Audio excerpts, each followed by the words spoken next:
Bonjour et merci beaucoup aux organisateurs, à Marie-Hélène Certin et Gérard Pellet en particulier, de m'avoir conviée à parler devant vous aujourd'hui. Alors, ça a été dit en introduction, on a tendance à trop souvent résumer les problématiques de santé des hommes gays et bisexuels au VIH. C'est pour ça qu'aujourd'hui, je ne vais pas vous parler uniquement du sida, mais du sida comme discrimination supplémentaire, et c'est comme ça qu'il faut la prendre aujourd'hui. En effet, c'est par là, voilà. En effet, l'infection à VIH en France aujourd'hui, elle est très concentrée. C'est une épidémie stable avec environ 6000 nouveaux cas chaque année. Parmi ces nouveaux cas, 2600 en 2016 étaient, donc 44%, étaient des hommes ayant des rapports sexuels entre hommes. Dans les diapos, vous verrez l'abréviation HSH. Donc une épidémie particulièrement concentrée sur deux plans, démographique, populationnel d'une part, et territorial, géographique. Vous voyez que l'Île-de-France concentre quasiment la moitié des nouvelles découvertes de séropositivité. Le taux de découverte de séropositivité par million d'habitants, il est 4 fois supérieur en Île-de-France par rapport au reste du territoire national, Guyane comprise. Et à Paris intramuros, il est 8 fois supérieur au reste du territoire national hors Île-de-France. Donc on a cette concentration populationnelle, géographique, et dans ce contexte, l'épidémie, comme vous le voyez là, la courbe en bleu, donc l'épidémie reste stable depuis 2012 chez les homosexuels masculins. Pour illustrer mon propos, rien qu'à Paris, les hommes homosexuels représentent, plus exactement, les homosexuels parisiens représentent 11% des nouvelles découvertes de séropositivité l'année dernière en France. Donc si on met un terme à l'épidémie chez les gays intracommunautaires à Paris, on met un terme à 10% de l'épidémie nationale. Alors, ce qui drive cette épidémie qui se poursuit, c'est l'épidémie non diagnostiquée. J'y reviendrai. On sait que les personnes, une fois diagnostiquées, entrent assez vite dans le soin en France et ont rapidement accès aux traitements qui sont un gage de non-transmission secondaire du virus. Donc, le gros enjeu, c'est l'épidémie non diagnostiquée. On estime que 25 à 26 000 personnes en France vivent avec le VIH sans le savoir. Alors, quelques chiffres précisément pour la région. On estime que 10 000 personnes en Île-de-France vivent avec le VIH sans le savoir, dont 4 000 à Paris. Et comme vous le voyez là, pour les HSH, à Paris, c'est près de la moitié de ce stock d'épidémies non diagnostiquées et un tiers en Île-de-France. Désormais, les études, donc c'est des données d'épidémiologie, regardent de façon différenciée les homosexuels masculins nés en France et nés à l'étranger. Je voudrais insister sur ce point. En 2016, 20% des homosexuels masculins ayant découvert leur séropositivité étaient en fait nés à l'étranger. Donc ça a été dit par Gérard Pellet en introduction, il faut être attentif à la variabilité de ces groupes. Ce n'est pas un unique groupe homogène et les personnes homosexuelles nées à l'étranger se dépistent moins fréquemment et arrivent au diagnostic plus tard que les homosexuels nés en France.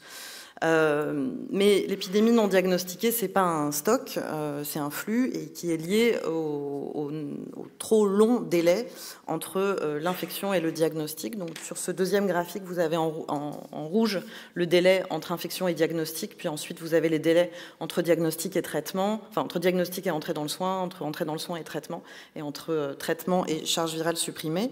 Et vous voyez que même chez les homosexuels masculins, donc c'est ce que je viens d'entourer, c'est mieux que dans les autres groupes, mais ça reste très long, de l'ordre de 2,9 années en médiane. Alors cette situation, elle est le fait d'un recours insuffisant au dépistage, même dans cette population a priori mieux informée. Mais si ce recours est insuffisant, ça ne vient pas seulement des barrières des personnes, ça vient aussi de l'offre. Alors quelques chiffres rapidement. Parmi les homosexuels masculins qui ont découvert leur séropositivité au VIH en 2016, près d'un tiers, enfin un peu plus d'un quart, n'avaient jamais fait de test au cours de la vie précédemment. Un tiers dans des études, donc là j'ai cité une étude récente de Santé publique France menée auprès de 12 000 personnes début 2017. Encore un tiers des homosexuels déclarent un test ancien, alors que la recommandation jusqu'à récemment était d'au moins un test par an, et 13% n'avaient jamais fait de test au cours de leur vie. Donc face à tous ces constats, les recommandations, vous le savez sans doute, mais ont évolué. Donc en 2017, la Haute Autorité de Santé recommande de tester les hommes ayant des rapports sexuels avec d'autres hommes tous les 3 mois, évidemment à adapter en fonction des situations individuelles. Alors, pour faire du test un objet normatif simple, pratique, accessible, il faut intégrer quelques infos et c'est le meilleur moyen de faire passer cette banalisation du test VIH. Le premier, c'est que quand on a une charge virale indétectable, on ne transmet plus le VIH. Je vous ai mis quelques illustrations. C'est une information qu'on a prouvée de façon scientifique depuis 2008, publiée dans la littérature depuis 2009, validée définitivement en 2016 par une grande étude multicentrique qui a documenté près de 90 000 rapports sexuels entre couples séro-différents, homosexuels et hétérosexuels, et dans lesquels il y a eu 0 nouvelle contamination au VIH. Donc les Anglais disent « U equals U, undetectable, legal and transmittable ». Vous avez là quelques illustrations de campagnes faites par Santé publique France ou par la mairie de Paris. C'est des informations que vous connaissez sans doute, mais qu'il faut davantage faire passer parce qu'elles sont encore mal connues. Deuxièmement, si on se pose de ce point de vue un homme séropositif au VIH ne transmet pas dès lors qu'il est traité, eh bien un homme séronégatif au VIH, aujourd'hui, s'il a des rapports sexuels avec d'autres hommes, a une solution qui est la PrEP. Donc la PrEP, c'est la prise d'un traitement antirétroviral quand on est séronégatif pour se protéger du VIH. Il y a 2 schémas de prise, une prise en continu, un comprimé par jour, ou une prise discontinue liée au rapport sexuel. La PrEP est recommandée par l'Organisation mondiale de la santé depuis bientôt 3 ans, et elle est disponible en France et remboursée à 100% depuis 2 ans. À fin juillet dernier, environ un peu plus de 5000 personnes avaient initié, quasiment tous des homosexuels masculins, avaient initié un traitement de PrEP.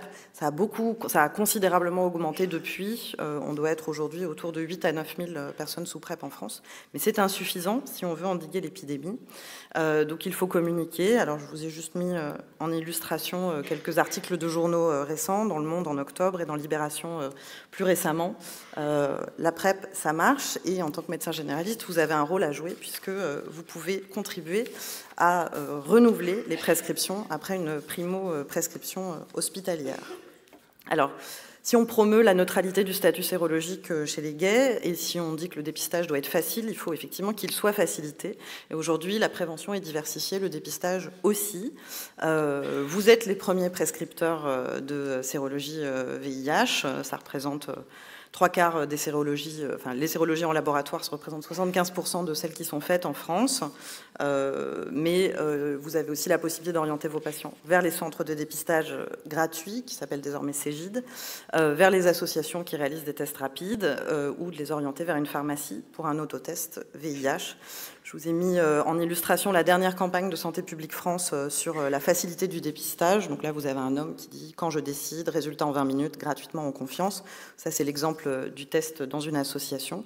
Et juste à côté, une campagne que nous avons réalisée dans le cadre de Paris sans sida avec une application de rencontre gay qui s'appelle Ornet, invitant les hommes à découvrir le test à faire soi-même, à acheter en pharmacie.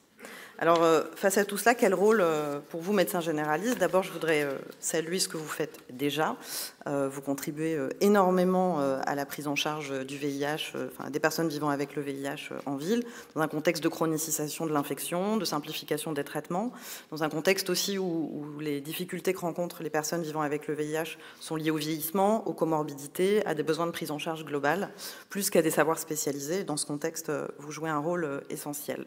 Néanmoins, si on veut arriver à atteindre les objectifs qui sont en rouge là-haut de l'ONU-SIDA, des 3,90, donc, ce qui signifie que 90% des personnes vivant avec le VIH seraient dépistées, que 90% de celles-ci auraient accès à un traitement antirétroviral et que 90% de ces dernières auraient une charge virale indétectable. Donc, ces objectifs, selon des modélisations mathématiques, devraient permettre d'endiguer l'épidémie ou de faire baisser la courbe des contaminations. Si on veut arriver à ces objectifs-là, il faut renforcer l'offre de dépistage qui est insuffisante aujourd'hui. L'offre publique et gratuite en centre de dépistage, comme je viens de le dire, ou dans les associations, elle ne pourra pas permettre de combler le gap encore trop important de l'épidémie non diagnostiquée. Et donc, on a besoin de mobiliser l'ensemble du système de santé à tous les niveaux, proposer du dépistage plus systématique et ciblé aux urgences à l'hôpital, par exemple, mais aussi augmenter les fréquences de dépistage en médecine générale. Alors évidemment, vous exercez dans un contexte qui est contraint, on en a bien conscience, et donc quelques suggestions, propositions pour faire les choses de la manière la plus simple possible. Je reprends ce qu'a dit Thibault, banaliser la question. Avez-vous eu des rapports sexuels avec des partenaires occasionnels depuis notre dernier rendez-vous, avec des hommes, avec des femmes? Comme l'a dit Thibault, les gens ne mentent pas en général. Discriminer les hommes qui ont des rapports sexuels entre hommes, alors pas en les excluant de votre cabinet, mais en les discriminant sur la fréquence de prescription du test. Un test tous les 3 mois chez les gays, c'est comme un frottis tous les ans chez les femmes, c'est comme la vaccination de la grippe chez les plus de 50 ans. C'est des gestes du quotidien et c'est ainsi qu'il faut les faire passer.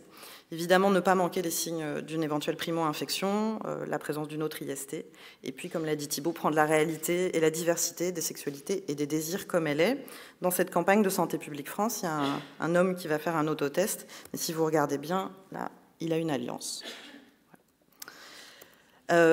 Pour permettre à la médecine générale de faire tout ça, en plus de tout ce que vous faites déjà, notre mission d'institution publique, moi je travaille pour la mairie de Paris, c'est de vous soutenir, d'apporter des moyens supplémentaires, en assurant une communication claire sur tout ce que je viens de dire auprès du grand public, pour légitimer votre pratique au quotidien, faire connaître ces recommandations, favoriser également l'actualisation des connaissances pour vous à tous les âges de votre pratique de médecin. Je cite ici par exemple un site qui a été développé par deux médecins généralistes dans le cadre de leur thèse en lien avec l'hôpital Bichat, vihclick.fr, vous pouvez y aller, c'est extrêmement bien fait, il y a un guide très utile à la pratique.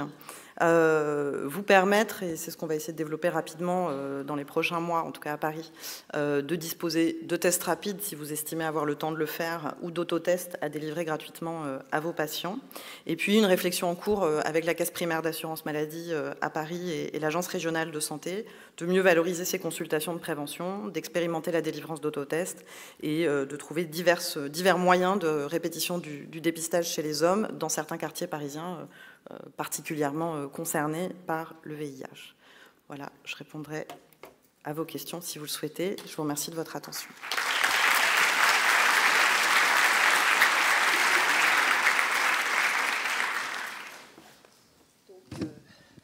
Lydie, merci beaucoup. Ouais, c'était parfait au niveau du timing.